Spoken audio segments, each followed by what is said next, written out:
Hello, my name is Patrick Brown, Mayor of Brampton, and thank you for tuning in to our weekly COVID-19 update on the efforts the City of Brampton is taking to keep our residents safe. I'm joined today by a number of my colleagues, Councillor Michael Palleschi, who is the co-chair of our Economic Support and Recovery Task Force, Alex Milojevic, who is our Commissioner of Transit, Frank Vanny, the President of the Amalgamated Transit Union, Local 1573, Dr. Lawrence Lowe, who is our Public Officer Health, the Interim Medical Officer Health for Peel Region, and of course Chief Nishan Duraiappah, who is the Peel Police Chief and has embarked on a race to eliminate racing activity in streets during this pandemic. Before I start our update, I just wanted to say one word about Blackout Tuesday. The City of Brampton and council members pressed pause on social media in solidarity with Blackout Tuesday. We turned off our Garden Square, our big screen in downtown Brampton, and turned the city's clock tower overnight off. We encourage everyone to take the time and space to learn and listen to Brampton's vibrant and dedicated Black community. Brampton is a mosaic, which means we value, raise up, and work with the diverse communities that exist in our city. As a public office holder, I'm aware of the high standard that I and others in positions of authority and trust and power must hold ourselves to. It is a privilege I don't take lightly. The footage of the last tragic minutes of George Floyd's life do not reflect how George lived. It does not reflect on the devastating impact of anti-Black racism. We cannot be naive about the realities in Canada. They exist here. Those systemic challenges exist here too. We as leaders must do our heavy lifting to repair the damage and the breakdown of trust that has impacted the relationship with marginalized communities. We must all listen to their voices and look at what we can actively do, not just say. Now on to our COVID-19 update. We continue to be challenged in Brampton and Peel region with the virus continuing to spread in our community. Our bylaw officers continue to do their best to spread the word of public health and do our best to enforce physical distancing. In the last week, we've seen 56 charges laid between May 26th and June 1st. This past week, we've received 179 complaints, which were received for residential social gatherings. Please understand this is not the time for social gatherings. 27 charges were laid. 19 charges were related to parties in people's backyards, 2 charges for using equipment in our parks that are still closed, and 9 charges relating to playing cricket. This is not the time for team sports. I have to stress this, we must listen to the advice of public health. I continue to be alarmed that when you look at the positive cases, we have a high number of young people between the ages of 20 and 29 testing positive. You may not appreciate the severity of this virus, but you are spreading it in our community. You are putting loved ones, parents, grandparents at risk, and this reckless behavior must stop. If the financial penalty of these fines isn't significant enough, you must recognize you're putting your loved ones, their lives at risk. Because of this concern, we are taking additional measures in Brampton. Many of you may have read that last week the City of Ottawa's Transit Department made mandatory wearing masks on public transit, and we are following that step. The health and safety of our passengers and staff members is our top priority. I'd like to thank Frank Vanny, the president of our ATU, and Alex Milojevic, our general manager of Brampton Transit. They work as an incredible team with the focus of keeping our transit operators safe and our riders safe. We continue to monitor for COVID-19 risks, and we're working collaboratively with public health to do everything we can to keep our transit riders safe. And I understand our transit system is integral to the city. Brampton is the food processing capital of Canada. We've got more food processing companies than any other big city. We've got medical laboratories. Public transit is critical for these essential frontline jobs. We need to keep our grocery stores full. We need our laboratories to work, and public transit is a linchpin in that service. So following on the recommendations of public health on how critical wearing a mask is, I know Dr. Lowe has said again and again how strongly he recommends wearing a mask on public transit, that we are going one step further and saying and giving notice today that we will be transitioning to making masks mandatory on all public transit in Brampton. This will be effective July 2nd, so there'll be a notice period to get yourself equipped to wear a mask. It could be a scarf, it could be any form of covering, it could be a non-medical mask, but this is about ensuring the safety of other passengers. It's about ensuring the safety of our Brampton transit system. When wearing masks, it is still important to consistently practice good hand hygiene and physical distancing when out in public. Riders are encouraged to carry their own personal disinfectant, such as hand sanitizer or wipes when traveling, and wash their hands as often as possible. I urge residents to maintain that 6-foot distance or 2 meters apart. It is critical. We need to work together to keep ourselves safe. We are in this together and we're going to get through it as a city. But if you look at the provincial numbers and the fact that parts of the GTA that include Brampton continue to be hotspots is a warning that we cannot let up, and we need to continue to be diligent in doing everything we can to make sure this virus doesn't spread in the community. The last thing I wanted to mention today is about the testing at the William Osler Health System. And when we have a system of laboratories that was set up across the province in 3 months, this is a major accomplishment at a time of extreme pressure due to COVID-19. We understand the hospital labs have been working collaboratively to shoulder the workload around the large volume of testing required. What we know in this case is that there was a breakdown in communication between the lab and the hospital, and a number of positive tests were not communicated to public health units. And I want to commend the Ministry of Health for taking responsibility for this error. I know the first stories that came out sort of pointed the blame at the Osler Health System, and I know they're doing everything they can to help and assist the Ministry of Health. We understand that the provincial lab network has now confirmed that all labs doing COVID-19 testing are clear on the process and steps are being taken to rectify the situation. We also understand that many people receive the test results through the hospital's online portal, calls from a physician, or by logging into the provincial portal, so the majority of those who did test positive would have known already. Now, this was not an ideal scenario, but I'm sure everyone involved has learned from it. And I just want to commend Dr. Naveed Mohammed and the leadership at the William Osler Health System. I see it day in and day out.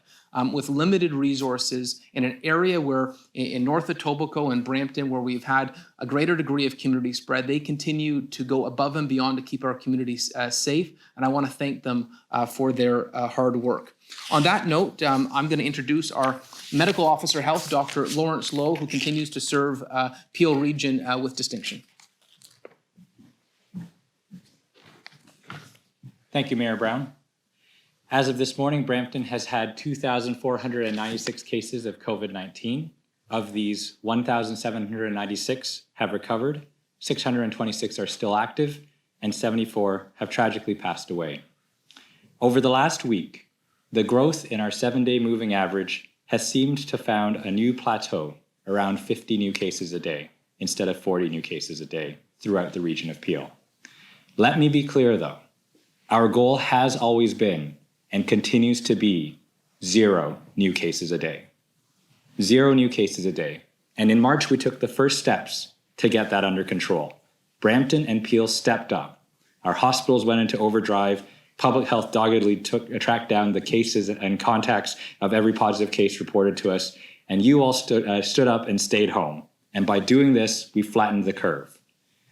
You have heard me speak of the fronts of the battle in the months since, in the community, and then into our senior settings. As it passed through, COVID-19 has taken a toll on lives, especially on our seniors, and on our well-being, with many of us staying home to stop the spread. In seeing the growing crisis in the United States, we also remember that many racialized communities have also borne the brunt of this disease, and that is on top of the structural challenges that they face every day to their health and well-being. And that becomes even more important as the front in the community comes back into focus with restrictions being lifted. We cannot forget what we are dealing with here. We may worry about a second wave, but we're not even done with our first, which is why we all need to continue to pitch in to get down to 0 new cases a day. Peel Public Health will continue to do our part. We will continue to inform, track, and trace, as we have done since January, to build out and stop chains of transmission. We will also continue to work with Ontario Health and our hospital partners in directing an expanded testing program in our community, targeting those at risk and the neighborhoods that have been stricken worst by this pandemic.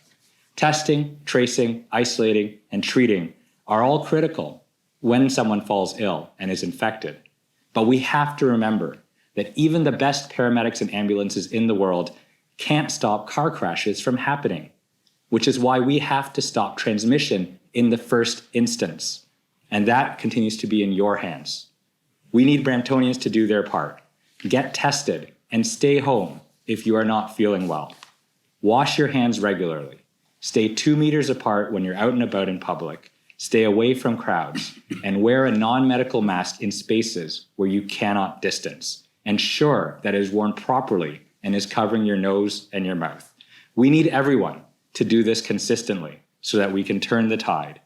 We also need business owners and community leaders to ensure that they are also following provincial guidance and restrictions and putting measures into place. We have to keep staff and customers safe.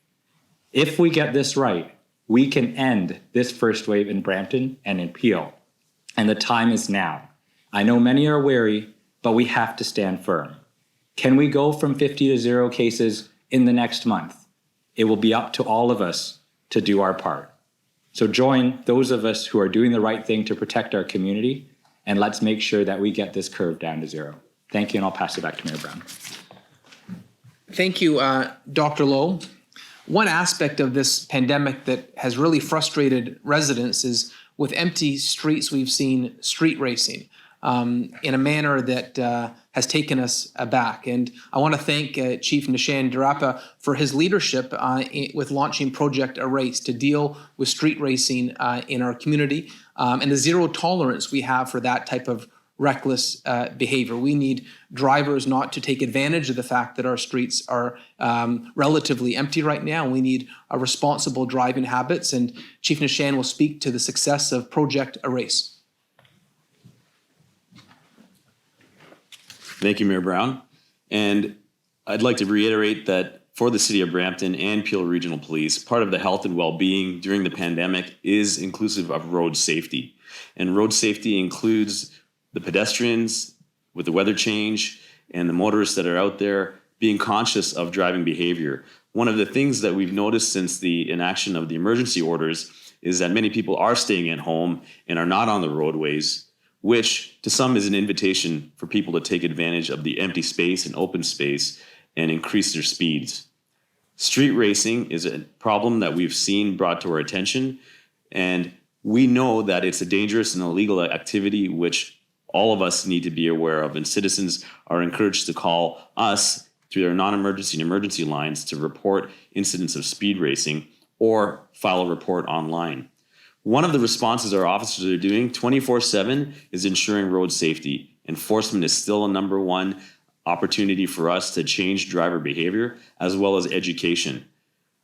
One of the programs I'd like to highlight, which Mayor Brown referred to, is Project Erase. Erase is an acronym for eliminating street racing on streets everywhere. And it is one that's done with multi-agencies right across the GTA, inclusive of the OPP, Ministry of Transportation, Ministry of Environment, and our neighboring police agencies. In the last week, an 8-day period, Peel Regional Police received 66 street racing calls from the public. During that period of time, we also ensured that we had concurrent enforcement of street racing, which resulted in 855 vehicles being investigated for street racing complaints. The outcome of that was 18 criminal charges, 9 motor vehicles seized in a 1-week period and impounded, as well as 280 traffic tickets issued.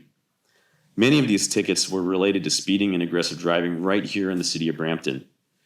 We continue to encourage the public to seek our assistance if they see racing activities in public spaces. One of the activities we've done with the City of Brampton is also ensure that social distancing, physical distancing is also adhered to in parking lots and areas where street racing may congregate before they begin. And we're pleased to say that our partnership with the City of Brampton continues. Again, street racing and driver behavior poses a threat to public safety and health safety. We are committed to ensure that we can eradicate that on our streets. This initiative will continue throughout the course of the summer as the weather gets better and more people continue to drive. Thank you, Mayor Brown. Thank you, Chief Nishan. And you heard it there. 9 people lost their cars this week for reckless driving. Don't be an idiot. Don't street race. It's the last thing we need during a pandemic. Next up is Councillor Michael Palleschi, who's playing a leadership role on our City Council here in Brampton. Thank you, Mr. Mayor. Thank you, Dr. Lowe, and thank you, Chief Nish, for coming today as well. There's a couple great initiatives that the City of Brampton is undertaking. One happens to be Invest Brampton. Invest Brampton is a source for business entrepreneurs, for foreign investors, local businesses, to use the tool that the City of Brampton has provided for them to have more capabilities of investing and working and doing business in Brampton.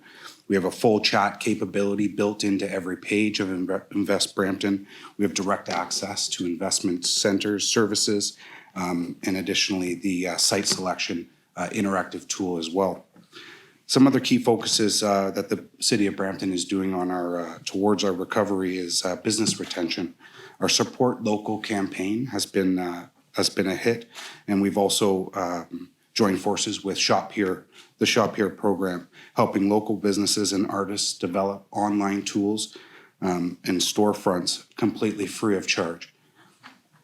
One of the other initiatives is our tourism strategy. So we know that local tourism, regional tourism will contribute significantly to our economic recovery. And I invite everybody to experience Brampton on the city's website. Some of the other concerns that we've heard through listening to the residents is mental health and well-being. Our mental health and well-being is crucially important to everybody. We've had a uptake on suicides across the country in the last few months and related to COVID. We're asking that everybody reach out to anybody that they can to check on their mental health, to see if that they're okay. Call your loved ones, call everybody that you can to get them the support that everybody needs. CMHA has a 24-hour, 7 days a week crisis support line, and the Region Appeal suicide hotline is 905-278-9036 or 1-888-812-2222.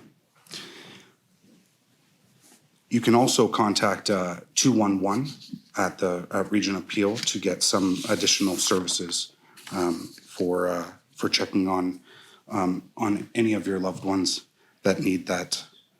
Some of the hotspots in Brampton have been an issue with some of the rises in the numbers and the upticks, and we're seeing a number of young adults in parking lots and out and about, and we're asking everybody to respect the physical distancing rules, to wear your masks and your gloves, and to also, when you're done using your masks and your gloves, throw them out in a safe manner. Our bylaw has been issuing a number of warnings for people and also ticketing individuals that aren't practicing the physical distancing. Our minimum charge for littering of gloves and or masks is a minimum of $500. So we're asking everybody to, in a safe manner, throw out your gloves, and don't just throw them on the street or in the parking lots. A lot of people are getting tired of seeing those gloves and masks in the parking lots. So we're really asking you to pay attention and keep everybody safe. Thank you so much. Thank you, Councillor Palleschi. On that note, we're happy to take questions from this week's update. And I would note that we have on hand to answer any questions related to the transit announcement of making masks mandatory. We have Frank Vanny, our local union head for the transit operators, ATU.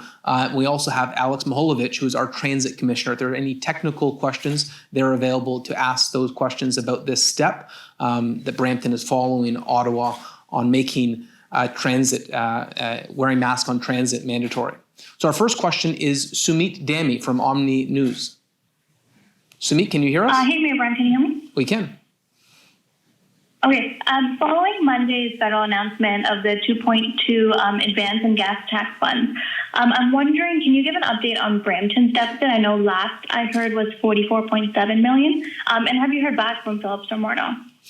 So I'm on a weekly call with a federal minister. I've had a number of calls with Krista Freeland, and I've had a few one-on-one calls with various ministers. They've all spoken to me saying that there's going to be help on the way. The announcement on Monday is not help on the way. So I assume there's going to be a subsequent announcement coming down the road.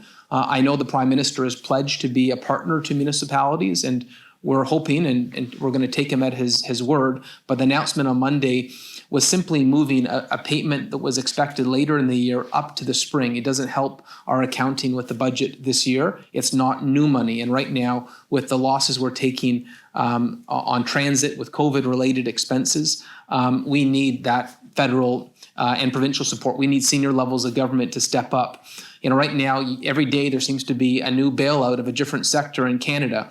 And the fact that municipalities are supporting police officers, paramedics, the public health budget, paramedics, firefighters. These are frontline essential workers by law enforcement. The notion that we wouldn't be getting help for the COVID-related expenses that have made their job more challenging seems to be incredibly short-sighted and out of sync with what we would expect during a pandemic. And so I hope that the Premier and the Prime Minister will have a package of support for frontline workers like paramedics, firefighters, police, bylaw officers, frontline municipal workers, and we hope that will be coming.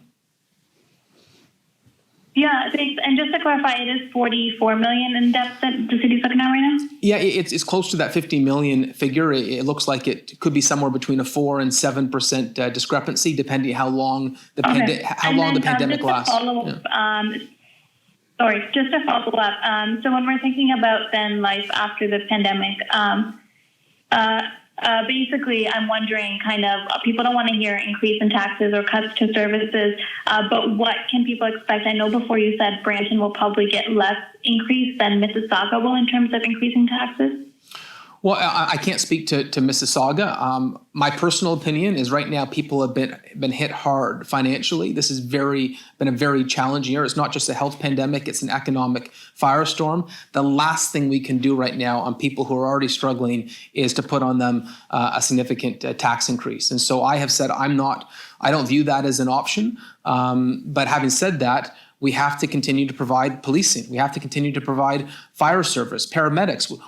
We can't cut the public health budget at a time during a pandemic. Their work is more important than ever. And so I continue to believe that the provincial government and the federal government will come to their wisdom and understand that they have a role to play here and that they have to support our frontline emergency workers. Thank you, Sumit, for the question. We have Momin Qureshi from 680 News. Momin, can you hear us? Sorry, I had myself on mute. Good morning, Mayor Brown. Thank you for taking my question. I just wanted to follow up quickly on the making the masks mandatory on Brampton Transit. I know this morning Brampton Transit had said that it was strongly encouraged. Now you're saying it's mandatory. I just wanted to know what made you go that one step further. And say we come to a scenario where somebody is trying to get on a Brampton bus and they don't have a mask. What is the protocol there? So what got us to this point is, I wish that we would have seen a more significant decrease in cases. But as it's been clearly highlighted that there are hotspots in the GTA and Brampton is one of them.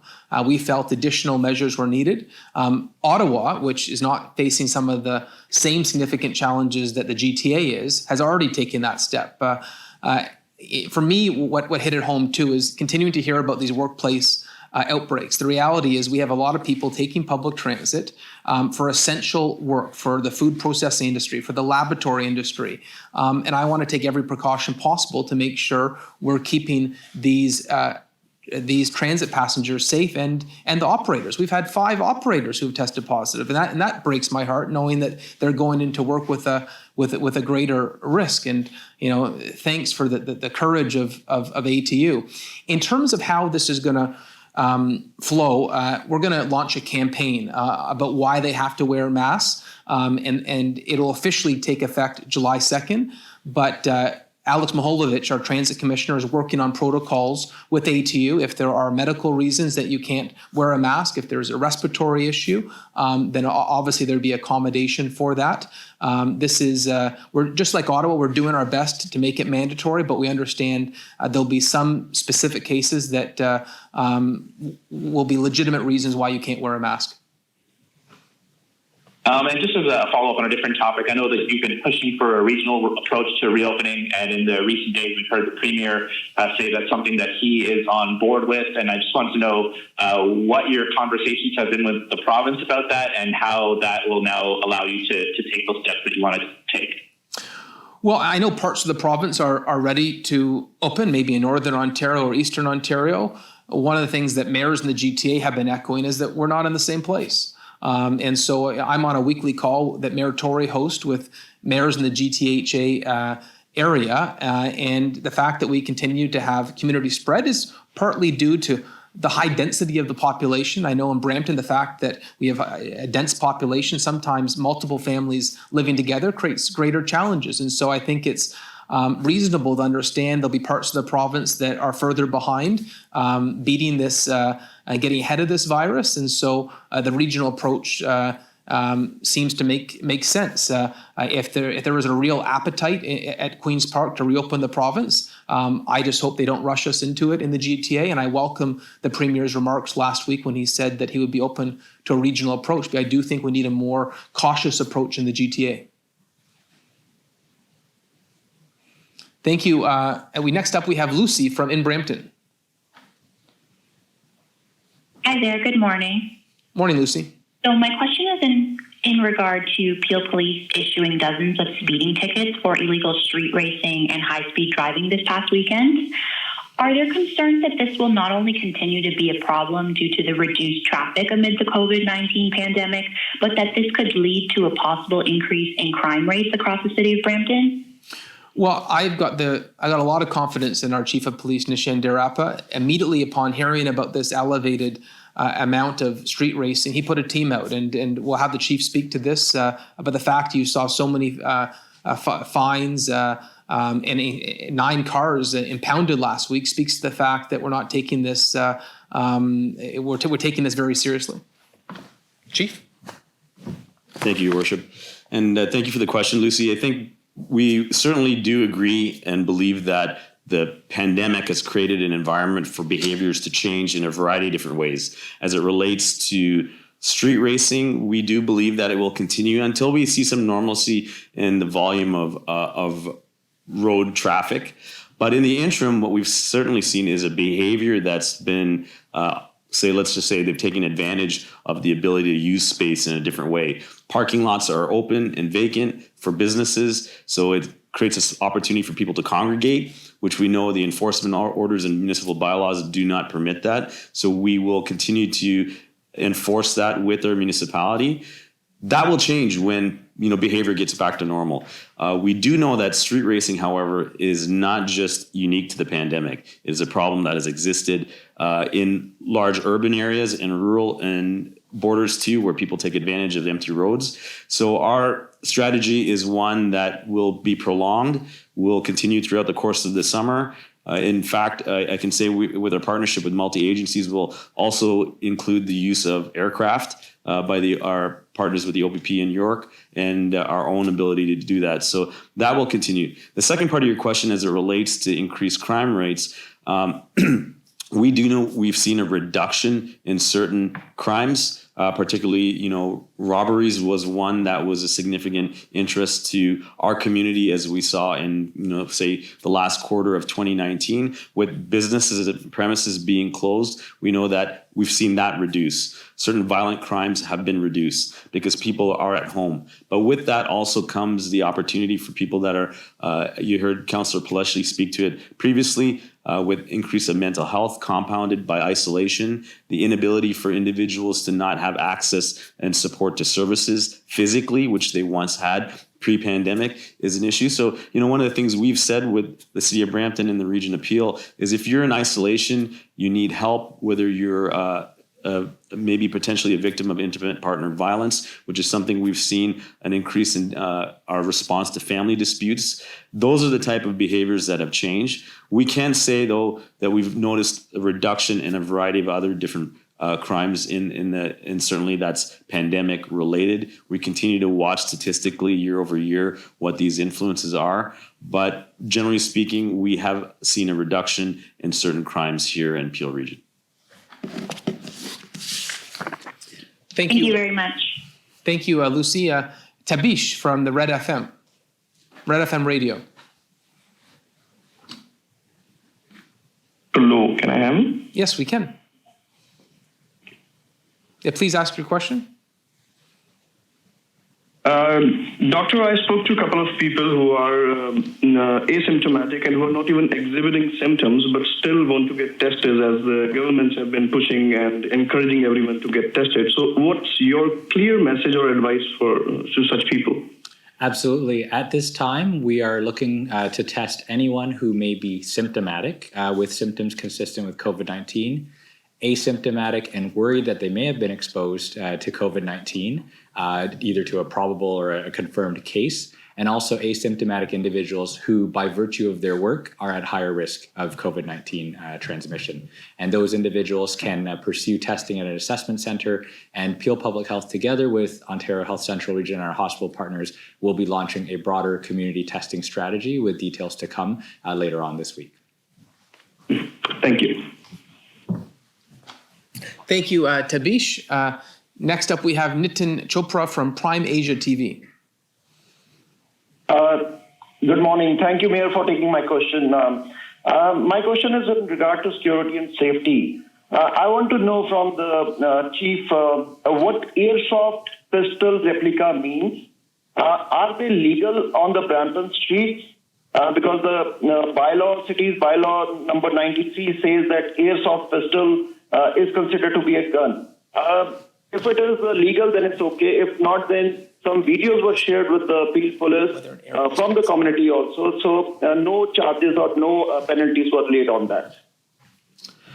Thank you for the question. I think the question is, in this particular case, the use of imitation firearm or pellet gun not being qualified as a firearm. So by our legal definition, it doesn't qualify as a restricted or prohibited firearm, which as a result doesn't allow us to lay that charge. And that's the legislation, the law dictates that. However, if a plastic pistol, imitation or pellet gun is used in a criminal offense, that itself is an offense. And so we can charge for that. Unfortunately, the possession of the item itself isn't a firearm.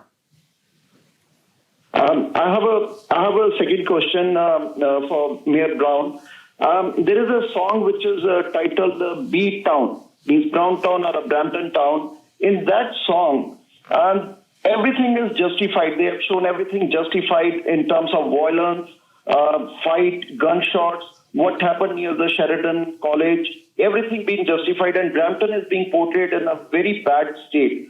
So can city plan to ban these kind of songs? Reason, our young kids get influenced with this, and whatever we've seen in the past is one of the reasons the kids get influenced from these songs and fell into a wrong trap. So can city ban these kind of songs, which shows Brampton in a very bad shape? I have not heard about that song, nor am I interested in giving it more attention, so I don't think I will look for that song. Having said that, it's not a municipal power to censure what type of music or lyrics that are involved in a song that's not a municipal area of jurisdiction. But hopefully people, whether through their music or through their words, would never be trying to justify violence or any behavior that is against the criminal code. So thank you for the question. Don McLeod from Brampton Focus. My question is for Dr. Lowe. Dr. Lowe, Brampton has 2,496 cases. Mississauga is 2,243 cases. But the death rate in Mississauga is 3 times the amount that is in Brampton. Why is that? Thanks for the question, Don. As I mentioned in my remarks, we did see this pandemic unfold in a number of phases throughout the community. We had the community spread, and then we had the spread through senior settings, and then now we see it in the community. In general, what we see is that in Brampton, there tend to be more people of a working age, and Mayor Brown had identified, for example, the 20 to 29-year-old segment. We know that younger people are at less risk of more severe outcomes with the disease. In Mississauga, what you're seeing in terms of the large death count is the significant proportion of deaths that regrettably happened in long-term care settings in that city, including some that have actually been in the media. So that has been driving the difference between Brampton and Mississauga. Okay, great. The follow-up question, there's been an increase of cases with the opening of businesses and warehouses, but you have declined to name any of the workplaces that have COVID cases, citing privacy. What privacy law are you citing, and does privacy override public safety during a pandemic? So, Don, just to be absolutely clear, if there was a public risk of transmission in any of the workplaces, public health would issue a notice to the public to identify the date and the time where the exposures may have been occurred, and for people to come and get in touch with us. In general, we do respect privacy legislation under the Personal Health Information and Privacy Act. And in settings where we do have workplaces, where we are investigating outbreaks, if we are able to identify cases and contacts all without the need for public disclosure, then that becomes a personal health matter. And that becomes something similar to a doctor with a diagnosis, where it may be to the workplace or the individuals to choose to disclose if they do so, but it would be highly inappropriate for a physician to do so. Thank you. Thank you, Don. Nida Zafar from The Pointer. Hi there. My question is for Dr. Lowe. Hi, Nida. Go ahead with your question. So after the recent issue with the reporting of tests that led to Peel Public Health not tracing a number of tests, do you know how this was missed? And do these untraced tests impact your confidence in current reopening advice? Yeah, Nada, it certainly was an unfortunate situation that occurred. Again, Peel Public Health is working to understand from our hospital and provincial partners as to how this happened. Overall, though, in terms of our picture in Brampton, we have to remember that these tests, for the most part, we've actually gone through and we've identified, and we were actually advised of them through other mechanisms. The vast majority of the tests, thankfully, many of these cases were contacts of existing cases, so we were already looking out for their results and aware of them. And I think the broader thing to remember is that anything around transmission has already occurred in the past. So it contributes to the picture we have today. So I know our hospital and our provincial partners have been working diligently to rectify the issue. And I have full confidence in our testing system and what the province is doing on the go forward to be able to continue to inform our reopening decisions. Thank you. And my second question has a little bit of a different subject matter. So pop-up testing centers appeared in parts of Scarborough yesterday, which, like parts of Brampton, have seen a spread of COVID-19 cases. Will Brampton be seeing similar pop-up centers in the near future? It's a great question, Nita, and all I can say is stay tuned. Thank you. Thank you. Okay, well, that completes our weekly COVID-19 update. I want to thank Councillor Michael Palleschi, Chief Nishan Duraiappah, Dr. Lawrence Lowe for their presentations, and Alex Milojevic and Frank Vanny from our transit team for being on hand. Until next week.